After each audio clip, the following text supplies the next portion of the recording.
거울하고 새. 자, 오른쪽 빈칸. 첫 번째가 분열.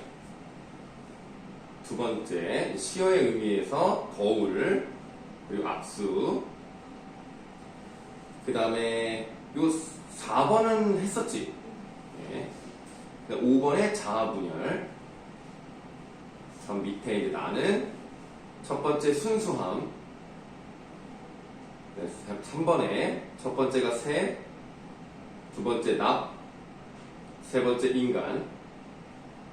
그리고 4번 표현상의 특징에서 첫 번째 대립, 5번에 폭력성.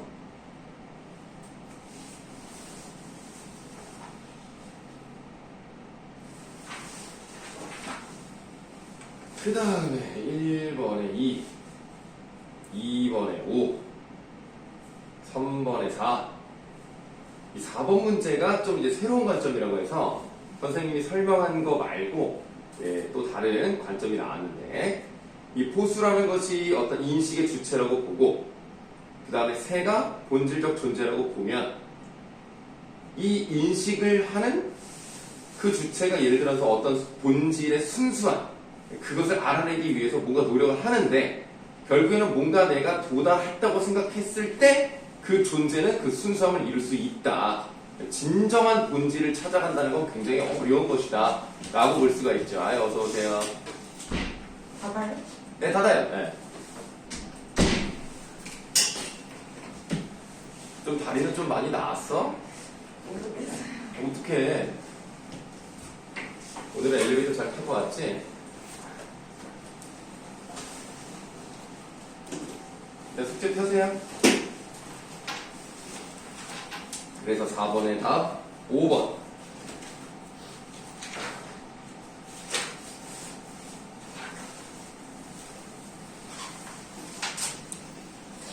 여기 다시 불러줄게. 2, 5, 4, 5.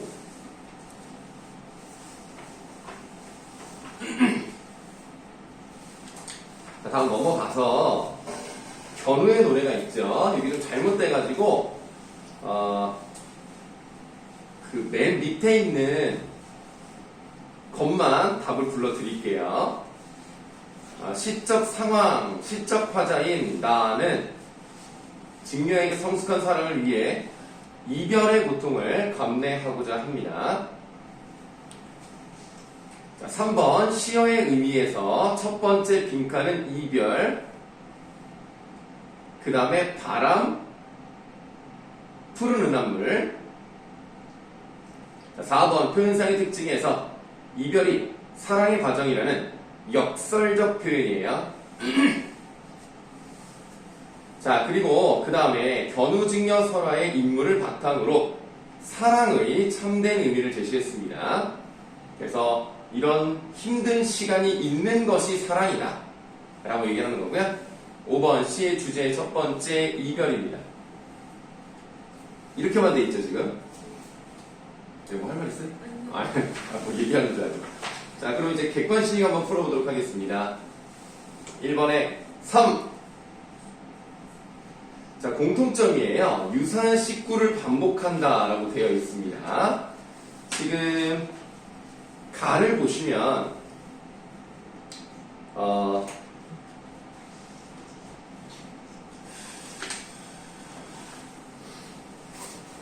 우리들의 사랑을 위하여서는 이별이 있어야 하네. 그 있어야 하네가 1연, 2연, 3연, 4연 계속 반복이 되고 있죠. 뭐가 있어야 된다라는 게 이제 반복이 되고 있고요. 그 다음에 나에서는 맨 마지막 부분만 보시더라도 이 세상에는 알파이고 고귀한 인류이고 영원한 광명이고 바람한 시인이라고 이런 식으로 반복되는 부분이 나타나 있어요. 그래서 1번의 답은 3번이 되겠습니다. 같은 식구가 아니기 때문에 유사하다고 해서 3번이 맞는 거고요. 2번의 답 3번, 3번의 답 5번, 4번에 3번 되겠습니다. 네, 여기는 뭐 아주 어렵진 않았던 것 같아요. 자, 넘어가셔서 메인 부부 가수랑 까치밥이 나와 있는 부분이에요. 자, 첫 번째 시적 상황은 희망. 두 번째도 희망. 자, 3번에는 빈칸이 두 개가 있습니다. 첫 번째 눈사람, 두 번째 노래. 4번. 이 글을 보시면은 반복되는 경우가 많아요. 일단은 비슷한 문장 구조가 반복되는 것은 물론이고요. 그리고 같은 말, 예를 들면 뭐 기다린다라든가 노래를 부른다든가 같은 말이 반복되는 경우도 많죠. 그래서 반복법 이렇게 쓰시면 돼요. 반복법. 그 다음은 눈사람이고요. 그 다음에 기다림입니다.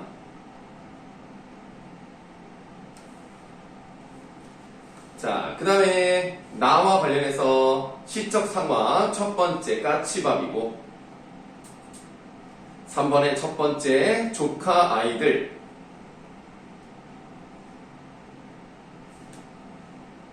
그 다음 빈칸은 집신이 되겠죠. 4번 구체적인 청자를 설정했습니다. 그러니까 아이들에게 이야기를 하고 있는 거거든요. 그래서 조카 아이들이 이제 구체적 청자를 설정을 했고요. 그리고 조심하셔야 되는 부분이 뭐냐면 지금 조카 아이들이 하는 얘기는 나와 있지 않아요. 대화를 하고 있는 건 아닙니다. 그러나 말을 걸고 있기 때문에 대화를 하는 것 같은 느낌이죠. 그래서 빈칸에 대화체라고 쓰시는 거예요.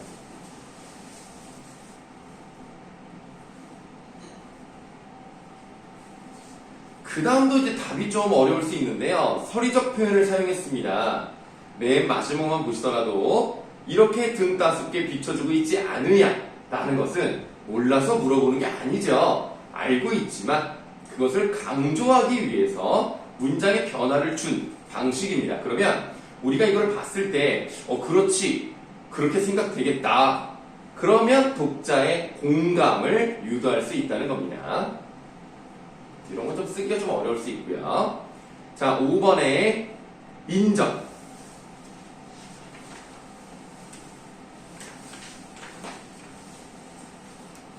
자, 그러면 객관식 가겠습니다. 1번에 1번, 2번에 5번, 3번에 3번. 자, 기억과 니은에 대한 이하로 적절하지 않은 건데요. 자, 기억은 까치밥이네요. 인정과 배려, 공존 이런 것들을 의미하는 거고요. 니은은 집신이니까 결국 같은 거라고 보시면 되겠습니다. 네, 그래서 1번 같은 경우는 너무나 적절하고요. 2번도 하나는 등불, 앞을 비춰주니까 두 번째는 길을 갈 때 도움을 받을 수 있는 그런 역할을 해서 길보시라고 할 수가 있고요. 3번이 이제 잘못했죠. 일단 까치밥은 가난하다는 것을 보여주는 건 아닙니다. 힘들어도 남겨놓는 거예요. 그러니까 얼마나 인정이 두텁습니까? 니은 같은 경우는 의지를 환기한다라고 하는데 가난한 것을 이겨내기 위한 느낌을 불러일으킨다는 뜻이거든요. 관련이 없죠. 다른 사람에 대한 도움을 주는 겁니다. 3번이 틀렸죠. 4번의 답, 이게 좀 어려울 수 있습니다. 답은 5번. 잘하네.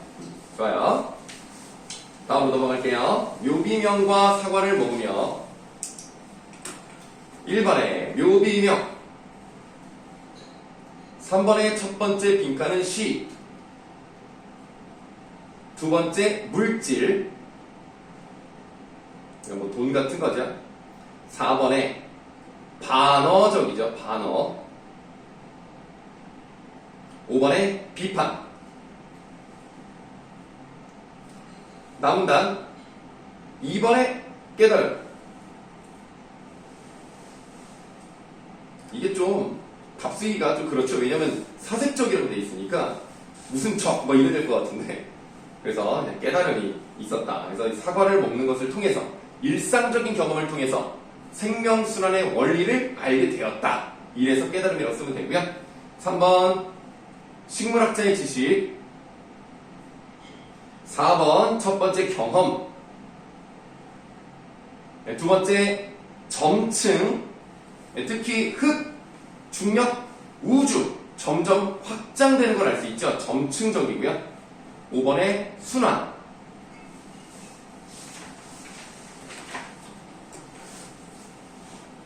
자, 다음 객관식으로 가시겠습니다. 1번에 5번. 자, 가장 적절한 건데요. 역설적인 인식은 나에만 나옵니다. 가에는 반어적인 게 나와 있죠. 그래서 1번은 답이 될 수가 없고요. 보기 5번에 대상과 관련된 시적 화제의 경험입니다. 조심하셔야 되는 부분은 뭐냐면 시인의 경험이 아니에요. 시적 화제는 시 속에 있기 때문에 그 사람이 경험한 것이 나타나는 거죠. 그래서 이 묘비명을 보시면 이 묘비 앞에서 아 이런 걸 남겼구나 라는 것을 얘기하고 있어요. 나에서는 사과를 먹었고요. 그래서 답이 5번인데 선생님은 개인적으로 그렇게 좋은 문제는 아니라고 생각합니다. 그러니까 사과를 먹으면 확실하게 경험이 나타나는데요. 묘비명은 좀 그런 느낌이 덜하거든요. 그래서 5번이 답이라고 하는 거는 조금은 좀 문제가 좀 아쉽다 이렇게 말씀드릴게요. 2번의 답은 3번. 자, 적절하지 않은 것을 골라야 되겠습니다. 여기에 나와 있는 문인인데요. 이 문인이라는 것은 가문단에서 6번째 줄에 나와 있는 문인입니다. 이 유명한 문인은 우리가 곡학아세라고 필기를 했었죠. 그래서 어떤 세상의 흐름에 따라가는 거야. 내가 어떻게 하면 더 좋은 자리를 차지할 수 있을까? 돈을 더 많이 벌 수 있을까? 그런 문인이기 때문에 그래서 정신적 가치를 지키기 위해 노력하는 모습과는 정반대의 모습이 나타나 있어요. 그래서 3번입니다.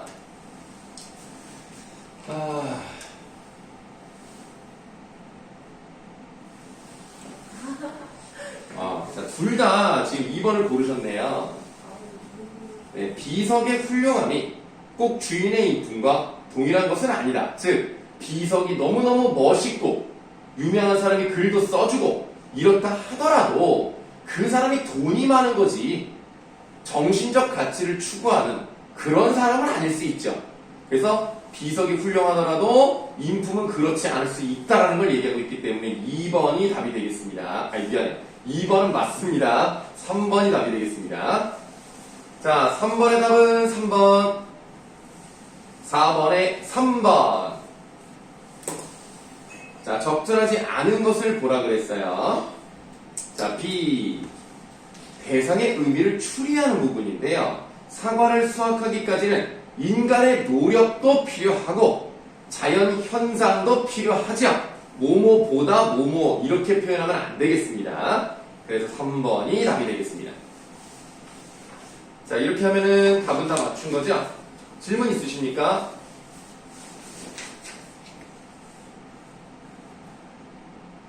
이제 돌아오는 주에 학교 발표 나나요? 이번 주에?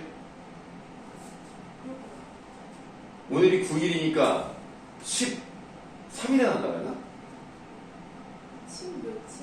관심이 없어. 아니, 그래도 3년을 다닐 학교인데 관심은 그러면 그거를 어떻게 알려주나? 문자로 와? 아니면 학교를 가야 돼? 사진을 찍어서 올려준다고? 졸업은 안 했지 지금? 근데 학교에서 그럼 어디 올려준다고? 아유 두구두구두구두구. 자, 그렇다면 우리 다음 작품 보도록 하겠습니다. 조찬과 농물을 보도록 하겠습니다. 우리 그래도 이거 많이 했어요. 한 지금 한 40%는 끝난 것 같은데요?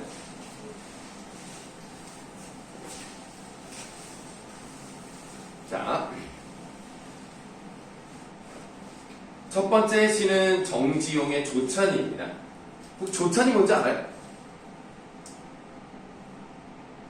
우리가 조찬이라고 하는 잘 안 쓰는데 뭐라고? 뭐라고 했지? 아침밥 먹는 거죠. 점심을 먹으면 뭐라 그래요? 물론 점심이죠. 그러니까 한자로 점심도 물론 한자지만 다른 한자로 오찬이라고 하죠. 그래서 보통 정치인들이 오찬을 주로 합니다. 그래서 사람들끼리 이렇게 모여가지고 뭐 이쪽 사람, 뭐 다른 당끼리 모이기도 하고 대통령이랑 정치인들, 국회의원들끼리 모이기도 하고 그래서 오찬을 주로 해요. 왜냐면 아침도 밥 먹기는 좀 부대끼니까. 근데 여기는 지금 정주영은 아침을 먹네요. 그래도 지안아, 밥 먹고 왔어? 아유, 밥 먹었어요? 아유, 잘했어요. 밥을 안 먹고 오면 안 돼요. 선생님은 빵 먹고 왔거든요. 나 아침에 밥을 안 먹고 싶어가지고 빵을 먹고 와서 일요일은 항상 배가 고파요. 자, 그러면 이제 보도록 할게요. 지금 글자를 보니까 이게 오타가 아닌가라고 생각할 수가 있는데 30년대 사람이에요. 1930년대 사람이라서 아무래도 이런 표기를 썼다라고 보시면 되는데 이 시옷이 원래 여러분들 해라는 것은 시옷 표시를 쓰지 않잖아요. 그래서 그냥 해 하고 이제 시옷이 들어가면 지금의 어려운 말 한 번 합니다. 관형격 조사 의와 같은 겁니다. 그래서 햇살은 해의 기운이라는 뜻이에요. 해가 이렇게 펼쳐지는 그런 모양을 햇살이라고 합니다. 그래서 이 시옷이 예전에는 이렇게 따로 쓰기도 했어요. 지금은 그렇지 않죠. 그래서 지금은 사이시옷으로 이제 들어가고요. 햇살 이렇게 쓰는 게 맞죠. 자, 햇살이 피어 이윽한 후. 자, 이윽한이란 말의 뜻이 저 밑에 나와 있습니까? 예, 조금 막 급하게 막 거의 막 안 보일 정도로 지금 내려가 있는데 이슥한의 방언이고요. 지난 시간이 얼마간 오랜 이런 겁니다. 그래서 햇살이 핀 지 좀 지났다는 얘기죠. 그 다음 머흘머흘 이라는 말이 나왔는데 우리가 잘 안 쓰는 말을 써요. 이게 30년대라서 거의 90년 정도 지난 시입니다. 그래서 이 머흘머흘의 뜻은요 뭉게뭉게라는 뜻이고요. 그럼 뭉게뭉게라는 것은 뭐 우리가 구름 같을 때 구름에 이제 많이 쓰이는 건데요. 이 뭉게뭉게 이게 피어있는 그런 모양을 흉내낸 말이라면 이런 말들을 뭐라 그래요? 물론 음성상징어고 기억나시죠? 음성상징어 까먹으면 안 돼요. 음성상징어 중에서도 모양을 흉내낸 말 뭐라 그래요? 의태어라고 하죠. 그래서 이런 뭉게뭉게라는 의태어가 사용이 됐고요. 그 다음 고를 옮기는 구름이에요. 옮기는 구름 일단 바로 하시면 되겠습니다. 자, 그러면 골이라는 게 어떤 의미인지 두 가지 정도로 볼 수가 있는데요. 하나는 고을, 마을이라고 볼 수 있겠죠. 또 하나는 뭘 것 같아요?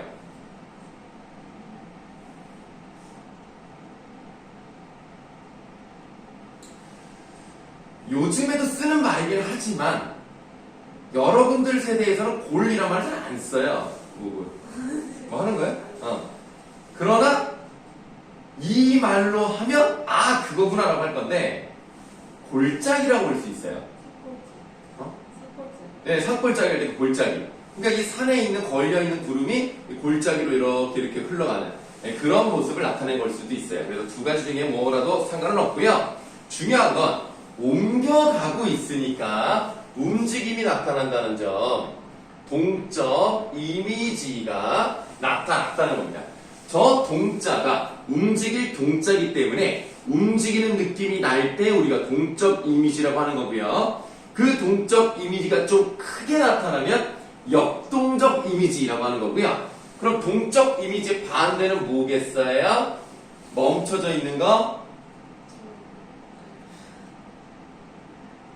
그냥 말해. 정적이라고 하는 거죠. 네, 그리고 전체적으로 뭔가 가지런히 멈춰져 있는 느낌, 움직임이 없는 느낌이 쭉 펼쳐지다가 마지막 부분에, 꼭 마지막은 아니어도 되지만 보통 마지막 부분에 움직임이 한번 탁 나타난다. 그거는 뭐라고 하냐면 참고만 하세요. 멈춰져 있는 중에 움직임이 나타난다. 그래서 정중동이란 말을 쓰기도 합니다. 그래서 이런 것들은 그냥 알아두시면 좋아요. 자, 옮기는 구름, 길경에 동그라미 하시고 뜻은 저 밑에 나와 있는데 도라지입니다. 도라지라는 말을 들어봤지만 길경이라는 말은 아마 못 들어봤을 거예요. 그래서 이게 그 예전에 쓰는 말이다. 그리고 이제 시골에 많이 피어 있는 것이라서 요거는 어떤 느낌을 주냐면 향토적인 느낌을 준다. 이렇게 보시면 돼요.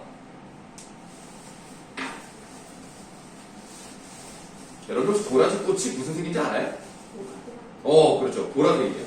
그래서 그 보라색이란 말이 나오면 저번에 얘기했던 것 같기도 한데 어떤 신비한 색이라던가 아니면 기품 있고 고귀한 그런 거 아니면 오히려 죽음 이런 걸 나타내기도 합니다. 그래서 여기랑 관계없는데 그냥 알아두시라고요. 그런 걸 나타내는 경우가 있어요. 자, 길경 꽃봉오리 흔들려 씻기우고 차돌부리라고 했는데 여러분 차돌박이는 많이 먹어봤겠지만 차돌부리는 처음 들어봤을 거예요. 뭘 것 같습니까?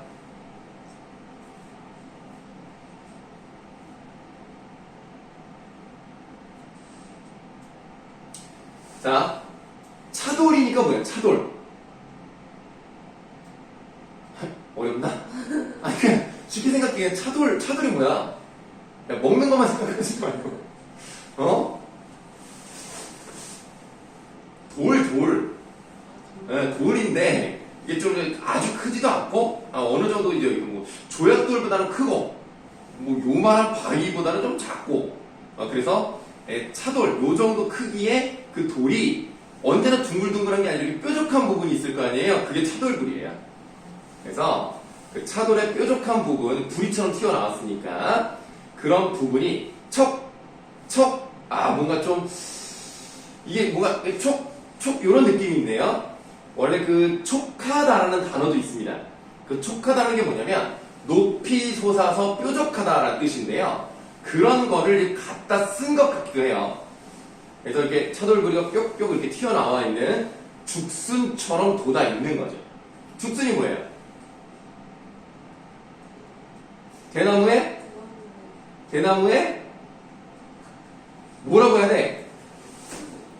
대나무의 순, 그렇죠? 대나무의 그 뭐랄까 다른 식물로 얘기하자면 싹 같은 거죠. 그래서 대나무가 이렇게 축축 뻗기 때문에 이렇게 쏟아 있단 말이야.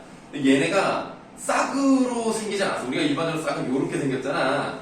죽순은 이렇게 생겼단 말이에요. 여기 쑥쑥쑥 자랍니다. 이렇게 이제 솟아 있는 것처럼 높이 솟아서 삐죽하게 차돌이 있다 이런 겁니다. 그래서 중요한 것은 이 부분에서 우리가 눈앞에 이런 모습이 잘 그려지는 느낌이라면 시각적 이미지가 잘 나타나 있는 거고요. 그래서 이 시는 어떤 내용 자체가 뭐 깊이 있다기보다는 그냥 머릿속에 그리는 느낌을 잘 살리시면 돼요. 그런 시고요. 자, 물소리에 이가 시리다. 이거 진짜 중요합니다. 채연아. 물소리에 이가 시리다라는 이 부분에 선생님이 뭐라고 필기할 것 같아요? 내 마음을 읽어봐. 읽어봐.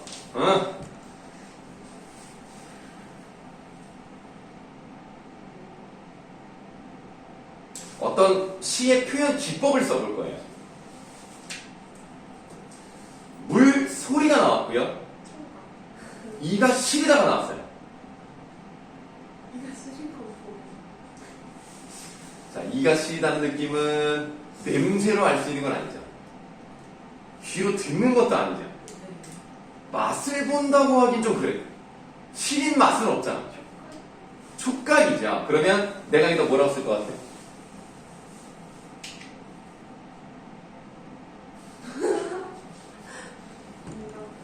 공감각이죠? 자, 두 가지가 이제 섞여 있는데요. 공감각적 심상인데 어떤 감각이 어떤 감각으로 옮아갔습니까? 좀 어려운 말로 전이 되었다고 표현하는데 어떻게 돼요? 청각이 촉각으로 됐죠? 자, 청각에 촉각화다 이런 말을 씁니다.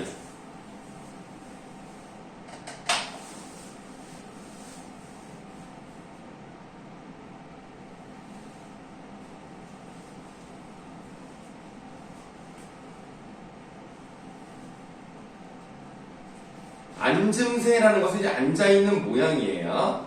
갈희역. 어려운 말이 계속 나오죠. 그러니까 앉아있는 자세를 이제 고쳤다. 다른 자세를 취했다. 이런 느낌이에요. 앉음새 가리어 양지 쪽에 쪼그리고. 양지니까 이제 해가 좀 잘 드는 곳이겠죠? 그런데 지금까지는 어떤 정서가 드러나지 않고 그냥 어떤 묘사가 되어 있다가 갑자기 기역고음부터 서럽다는 말이 나와버렸어요. 약간 좀 뜬금없는 느낌이 있을 수 있습니다. 서러운 새는 좋은 느낌은 아니니까 세모를 하도록 할게요. 왜 갑자기 서러운 새가 되었을까? 물론 시적 화자는 인간이기 때문에 말 그대로 새가 될 수는 없어요. 그러나 중요한 건 서럽다는 감정인 거고요. 마치 그런 새가 된 것처럼 밥알을 이렇게 쪼는 듯한 느낌이에요. 밥을 그렇게 먹는데 밥을 맛있게 먹는 느낌이 아니야. 뭔가 째깍째깍 이렇게 먹는 느낌이죠. 지금 보시면은 이 시옷 받침을 쓰는 쫓다라는 말은 사실 거의 사용되지 않습니다. 그러나 이렇게 쫀다라는 느낌으로 보시면 돼요. 그래서 일단 니은 부분부터 필기를 하도록 할게요. 지금 니은 부분은 화자가 밥을 맛있게 먹지를 못하고요. 아이고 잘못다. 뭔가 좀 안타까운 마음에 겨우겨우 밥을 먹고 있는 그런 느낌이라서 화자의 초라한 모습이 드러나 있는 거고요. 그럼 초라한 모습이 이렇게 나타나니까 서러운 새가 되는 이유가 궁금하잖아. 자, 그렇지 않아. 우리 서러운 새, 왜 이렇게 표현을 했을까, 갑자기? 힌트는 아까 이 시 들어가기 직전에 한번 드렸어요.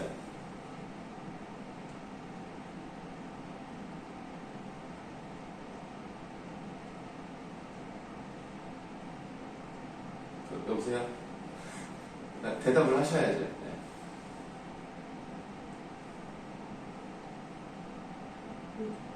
모르겠어요? 그럼 혹시 채연이를 알겠어? 왜 안 물어볼 줄 알았어? 그러면 다시 한번 힌트를 드릴게요. 정지용이라는 사람이 지금으로부터 약 90년 전에 이 시를 썼다고요. 이 정도 힌트면 되지 않아요? 그렇죠? 자, 일제강점기입니다. 일제강점기인데 이 사람은 이때 아무것도 할 수 없다고 느끼는 거야. 그래서 일제강점기에 아주 미약한 힘밖에 없는, 힘이 없는.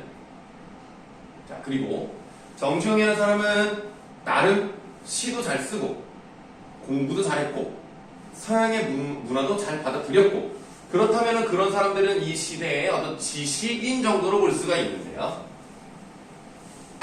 자기의 처지가 나름 배운 사람인데 나라를 위해서 할 수 있는 게 아무것도 없다고 느낀 거죠. 밥을 먹으면서 기운이 없는 거야. 이런 자연의 모습 같은 거는 예전과 똑같아. 조선의 현실은 똑같은데 상황이 달라진 거지. 그러니까 앞부분에는 그런 것들이 쭉 펼쳐져서 나는 똑같은 나라에서 똑같은 땅에서 똑같이 살고 있는데 상황이 달라졌으니까 얼마나 서럽겠어요. 그런 의미라고 보시면 되겠습니다. 그리고 이 시를 잘 보시면 사선이 이렇게 거져 있죠. 사선이 한 번 거져 있으면 한 행이 구분이 되는 겁니다. 그래서 한 연이 각 두 행씩 딱딱딱 맞아 들어가고요. 그래서 정지용이 형태적으로 통일성을 잘 갖췄구나 라는 걸 알 수가 있어요. 두 줄씩 딱딱 들어갔다. 그리고 이제 저번에 수업할 때 내가 성진이한테 이 영상을 보면은 나한테 문자를 보내든 카톡을 보내든 하라 그랬는데 안 보냈네.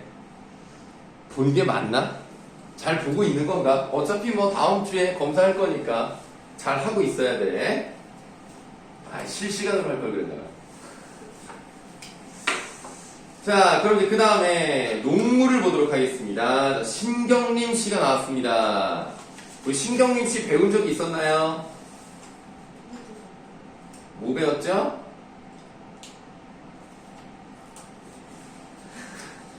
뭐 기억 안 나면 뭐 괜찮아요. 뭐 몰랐어요. 계속. 네, 그렇죠. 목계장터를 배운 적이 있었죠. 자, 목계장터도 도심지의 느낌은 아니고 어떤 시골, 장터 이런 느낌인데요. 이 시도 농촌과 관련된 시입니다. 농무의 뜻이 뭘까요?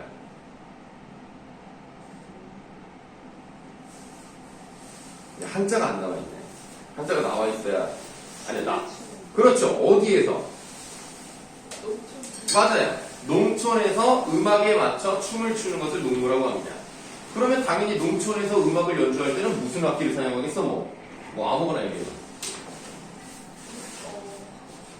뭐 설마 뭐 하모니카 이런 건 아닐 거 아니야? 피아노를 칠 것도 아니고 뭘 하겠어요? 노래? 아니, 악기가 있어야 될 거 아니야.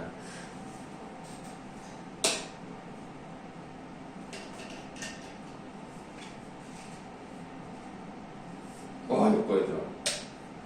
이걸 치니까 숫자가 나와. 선생님 태어난 연도 안 해? 왜 눈빛이 흔들리냐? 왜? 나는 95년생이면 안 돼? 아, 56년생인가? 56년생이 몇 살이야? 저희 할머니. 아, 할머니가 56년생이죠? 아, 되게 젊으시네, 그러면? 잠깐만, 56이면 68세신가, 그러면? 우리 할머니는 97세시거든? 젊으시네. 아유, 그냥, 아주 그냥, 한창이시네, 한창. 아, 기분이 이상하다. 어떤 학교를 했어? 응? 어떤 학교를 했어요? 아, 어떤 악기를 쓸 것 같아? 농촌이니까 전통 악기 쓰지 않겠습니까? 네, 꽹과리를 치고, 북치고, 장구치고 그러겠지. 네, 그런 거겠죠. 처음부터 나오네요. 진이 울린다, 막이 내렸다. 시작하자마자 끝나는 얘기가 나오죠. 그래서, 자, 오른쪽에 우리가 이제 두 가지를 써볼 건데요. 조금 쓸 때 기니까, 좀 위에서부터 쓰세요. 1번. 작품의 시작과 동시에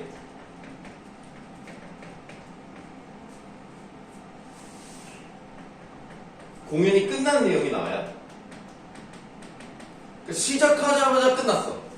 니네 혹시 그거 아냐? 노래 시작했다, 노래 끝났다. 이럴 때마다 옛날 사람이네. 이거 모른다고, 이거를? 허탈하다. 야. 시작하자마자 끝나면 이제 허탈감을 줄 수가 있죠. 그래서 처음부터 이 시는 그냥 내려가는 느낌으로 가요. 처음부터. 그러면 그것이 이제 무엇을 의미하느냐? 농촌이라는 곳이 무너져 가고 있다 라는 것을 보여주는 것으로도 해석합니다. 이렇게만 쓰게 농촌을 세라 이렇게만 합시다. 그럼 여러분들, 농촌이 무너진다. 대표적으로 몇 년대라고 볼 수 있을까요? 언제부터 무너지기 시작했을까요? 60? 왜 그렇게 생각했어요?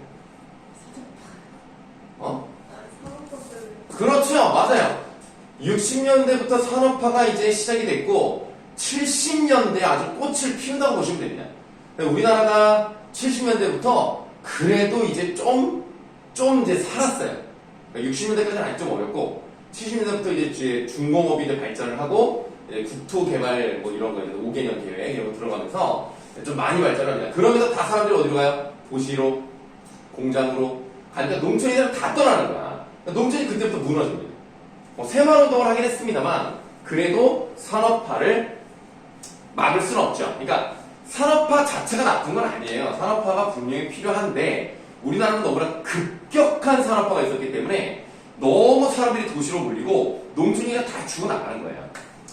그래서 이제 농촌에서 일하는 사람들은 지금도 그렇지만 점점 나이가 많아지고 있잖아요. 뭐 청년 회장이라는 사람들이 40대 후반, 50대야. 청년이 나이가 너무 많지 않니? 청년이면 아무리 많이 잡아도 30대 정도는 돼야 청년이지. 이게 우리나라가 참 큰일이에요. 원래 먹고 사는 문제가 되게 중요한데 나중에는 이제 누가 농사 짓냐. 나중에는 여러분들 인구도 줄어가지고 누가 농사 짓지? 아, 로봇이 지어요? 로봇이 쌀 농사 짓기는 어려울 텐데 우리가 쌀을 안 먹을 순 없잖아. 맨날 빵만 먹을 순 없잖아. 아, 큰일이다. 너희들이 나중에 좀 그 농업연구원 뭐 이런 것도 한번 생각해봐. 그래서 적은 노동력으로 많은 효율적인 그런 쌀을 만들어 보세요. 자, 어쨌든 산업화 과정에서 소외된 1970년대 농촌 현실을 그린 시라고 보시면 되겠습니다. 오동나무에 전등이 메어 달린 가설 무대, 구경꾼이 돌아가고 난 텅 빈 운동장이라고 그랬어요. 자, 운동장에다가 괄호합시다. 이 시는 괄호 치면서 가는 게 중요합니다. 우리는 이라고 그랬어요. 자, 요거를 좀 보셔야 되는데요. 우리에다가 네모를 한번 해보세요. 아, 두 명밖에 없으니까 계속 이제 물어보는 게 둘이 이렇게 돌아가면서 물어보네. 성진이라도 있어야 좀 물어보는데. 성진아, 여기서 우리라고 쓴 이유는 뭘까? 왜 시적 화자를 나라고 하지 않고 우리라고 했을까?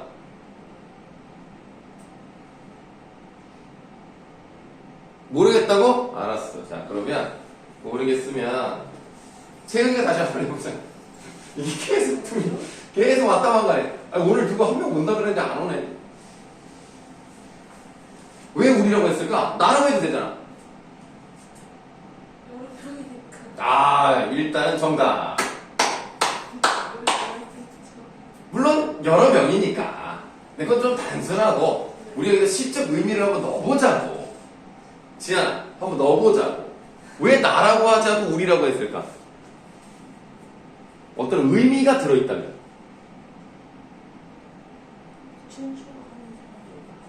춤추는 사람이 많으니까. 좋아요. 뭐 틀린 답은 아니지만 선생님이 이제 원했던 답은 뭐냐면 우리라고 하면은요 나 혼자만이 아니에요. 여러 사람을 가리키는 거죠. 이 농촌의 문제는 나만의 문제가 아닌 거야. 우리의 문제인 거야. 그래서 여기다가 이렇게 써볼게요. 농민 전체의 현실을 문제 삼고 있는 거예요. 그게 이제 바로 우리는 이라고 되어 있는 거예요.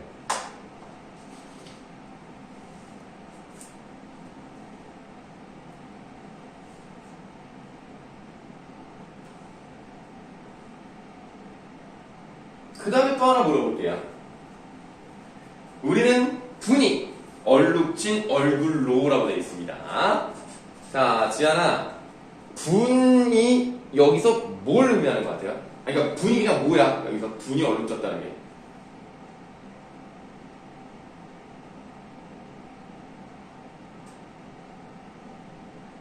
지금 얘네가 무대에서 이거를 연주라고 하면 그렇지. 뭐 어쨌든 농무를 하고 내려온 거예요.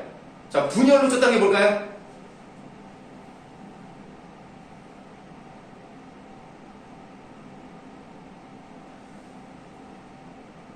알겠습니다. 잘 모르겠어요? 알겠어요? 화가 나서? 아, 분이? 아니, 그 자신감이 없어요. 자기, 아니, 난 아무 말도 안 했는데, 뭐, 아니. 울분! 격분! 알았어. 자, 일단 첫 번째 의미로는 무대에서 내려왔잖아요. 분장을 했겠죠. 땀이 났겠죠. 그 분이 얼룩졌다. 이게 약간 이렇게 흩어졌다는 얘기죠. 흩어졌다. 근데 그거는 이제 기본적인 의미로 보시면 되겠고, 지금 채은이가 말한 것처럼 울분이 있는 거야. 농촌의 현실이 이렇게 됐다는 사실에 분을 느끼는 거라고요. 그렇게 화가 났어. 그럼 이제 뭐 하러 가야 돼, 이제? 화가 나. 술 마시러 가야지. 여기 잘 알아. 여기 잘 알지? 아니, 여기 있어. 아, 써있어서. 아, 난 또 경험인 줄 알았잖아. 자, 분이 얼룩진 얼굴로 학교 앞 소주집에 몰려 술을 마십니다. 소주집 바로 하세요.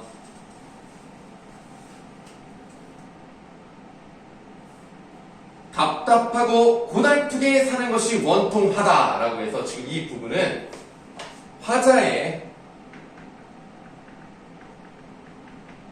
정서를 자신의 감정을 그냥 대놓고 얘기했어요.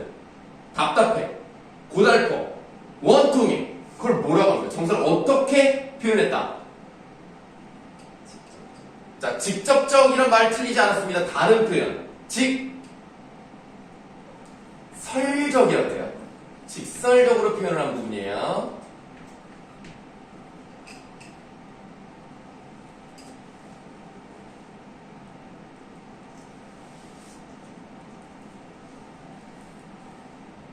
꽹과리를 앞장세워. 꽹과리 그냥 맞춤법 보세요. 꽹과리라고 쓰는 거예요. 꽹과리를 앞장세워 장거리로 나서면 장거리 괄호 하세요. 그럼 얘들아, 우리가 지금까지 괄호를 3개를 쳤단다. 우리가 3개를 쳤으면 왜 쳤는지 알 수 있겠니?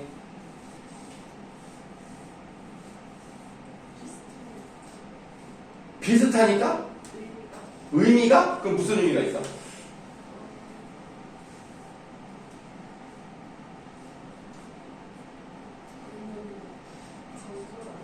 아, 장소라서.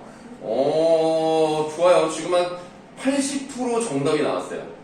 그럼 이제 지안아, 이제 빨리 그거 빨리 네가 맞춰. 이제 여기서 아직 다 못 맞춰. 나머지 20% 채우는데 네가 정답 빨리.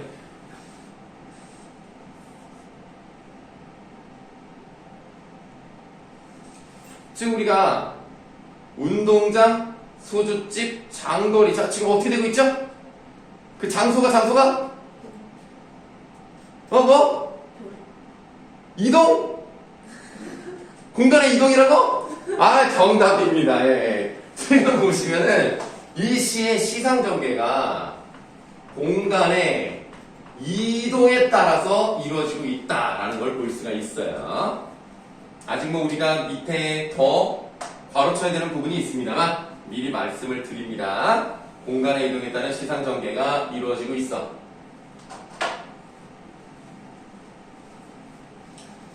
자, 꽹과리를 앞장세워 장거리로 나서면요. 그 다음에 이런 말이 나왔어. 따라붙어 악을 쓰는 건 쪼무레기들 뿐이야. 그러니까 애들밖에 없다고. 이걸 통해서 뭘 할 수 있을까? 애들만 있어, 애들만. 그럼 누군 없어? 그러니까 정확히 말하면 많은 젊은이들이 농촌을 떠나버렸네. 네, 이런 농촌의 현실을 알 수가 있어요.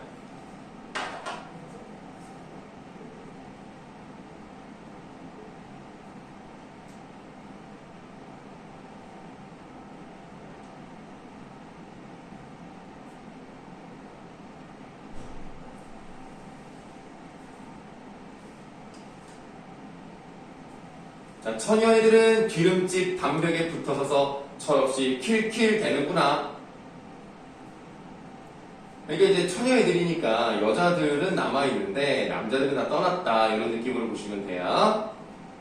보름달이라는 말 앞에서 우리 꺽쇠 한번 열어봅시다. 꺽쇠 이렇게 여시면 되죠. 보름달은 말과 어떤 녀석은 꺽정이처럼 울부짖고. 꺽정이가 누구야? 누구? 새요? 울부짖으니까. 아니, 사람이요, 사람. 그 유명한 꺽종이 있는데? 알 텐데? 꺽종이. 임꺽종이에요. 꺽종이처럼 울부짖고, 또 어떤 녀석은 서림이처럼 헤헤대지만. 하다봐, 헤헤대지만. 그럼 서림이는 누군지 알아요? 근데 임꺽정 안 읽어봤냐? 네. 나중에 뭐 기회 되면 읽어보세요. 내용이 좀 길어가지고. 임꺽정이요, 원래 백정 출신이에요. 그 소잡고 돼지잡고 하는 애들 있죠? 그런데 이 현실에, 이 잘못된 것들. 그러니까 뭐 신분제도라던가. 왜 우리는 이렇게 힘들게 태어나서 항상 핍박받으며 사느냐? 안 되겠다! 그래서 의적이 되죠. 힘이 어마어마하게 세요. 바위를 들고 막 나무를 뽑아요. 힘이 엄청 센 사람이라서 이 사람을 중심으로 이제 의적단이 만들어지고, 그럼 뭐 의적하면 또 유명하게 홍길동이지만 홍길동은 이제 혼자 일을 하고 물론 뭐 이제 활빈당이 있었습니다만 임꺽정은 이제 무리를 지어서 이제 의적 활동을 하죠. 그러니까 아무래도 관아에서 잡으려고 이제 노력을 하죠. 그래서 임꺽정은 이 현실의 모습, 잘못된 거에 대해서 울분을 토하는 사람이고요. 이 힘쓰는 사람이 일단 대장이면 반드시 옆에 누가 있어줘야 돼? 머리 써주는 사람이 있어야 된단 말이야. 힘만 세다고 되는 게 아니라 작전을 잘 짜고 전략을 세워야 그래야 싸움에서 이길 수 있다는 거죠. 서림이가 그 옆에서 그런 역할을 했어요. 그런데 마지막에 서림이가 배신을 때려요. 그래서 어디에 있다는 것을 관군에 말해주고 자기는 빠져나오고 결국 거기에서 이제 임꺽정이 화살에 맞고 죽습니다. 그래서 꺽정이는 현실을 저항하는 인물이고요. 서림이는 현실을 받아들이는 인물입니다. 그래서 이 꺽정이는 울분, 서림이는 현실 수능. 그래서 어떤 사람은 현실에 대해서 잘못했다고 울부짖는 애도 있고, 어떤 애는 뭐 어쩔 수가 있느냐 체념하는 애들도 있고 그렇다는 얘기예요. 그래서 이거를 한 번에 뭐라고 쓸까? 두 인물은 현실에 저항을 했거나 수능을 한 삶을 살았죠. 살았다? 유생이었네. 삶을 살았다. 그래서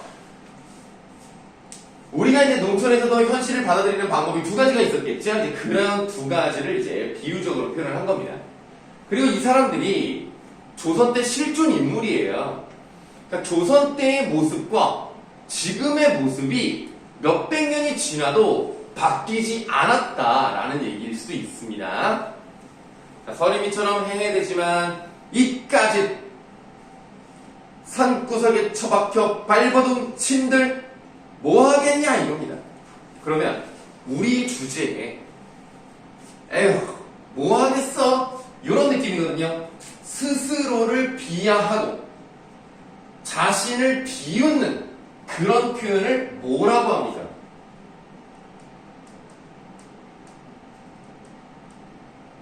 스스로를 비웃으니까 스스로 자자를 쓰고요. 웃을 조자를 씁니다. 그래서 자조적 표현이다. 이 말은 잘 나와요. 고등학교 때 A급 단어라고 생각하시면 됩니다. 자조적 표현.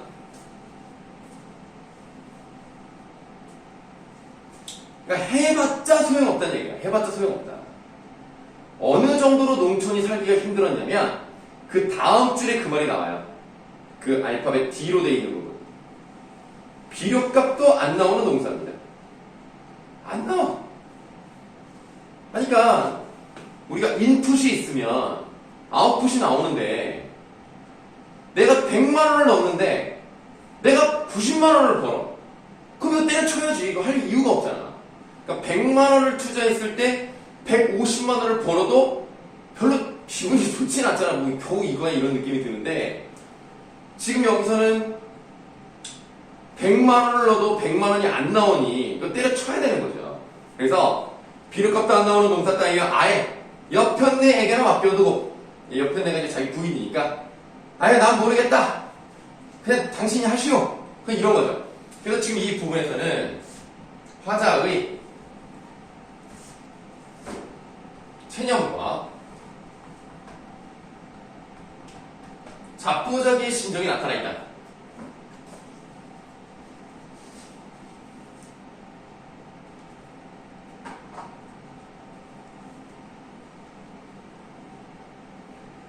자, 아예 옆편네에게나 맡겨두고 쇠전, 소잡는 도수장을 말해요. 쇠전을 거쳐 도수장 앞에 와 돌 때 도수장 괄호하세요. 이제 괄호 치는 거는 끝났어요. 공간의 이동에 따라서 이렇게 돌았다는 것을 볼 수가 있고요. 도수장 앞에만 돌 때 그 다음이 제일 중요한 부분. 농무에서 이 부분을 빼면 안 돼요. 우리는 앞에 별표하시고 우리는 점점 신명이 난다 라고 했어. 자, 봐봐요. 지금 너무 화가 나. 농촌의 현실 이런 거에 대해서 울분을 갖고 있다고. 근데 갑자기 신명이 나? 자, 두 가지로 보시겠습니다. 오른쪽 여백에 이렇게 좀 이쪽에 쓰세요. 두 가지. 자, 첫 번째. 있는 그대로 그냥 보는 거야. 신명이 난다? 그럼 신명이 나나 봐. 그러면 농물을 통해서 일시적으로나마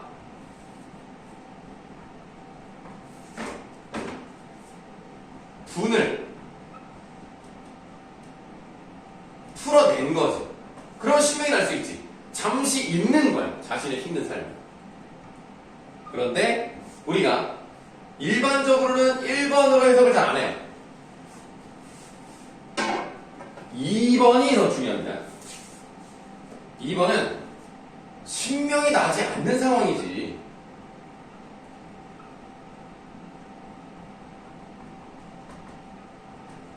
그런데 신명이 날 수 없는 이런 상황에 신명이 난다고 표현을 해? 그러면 이거를 뭐야? 그렇죠. 거꾸로 얘기한 거잖아요. 그럼 오히려 이것이 농민들의 엄청난 울분이 나타나 있는 거예요.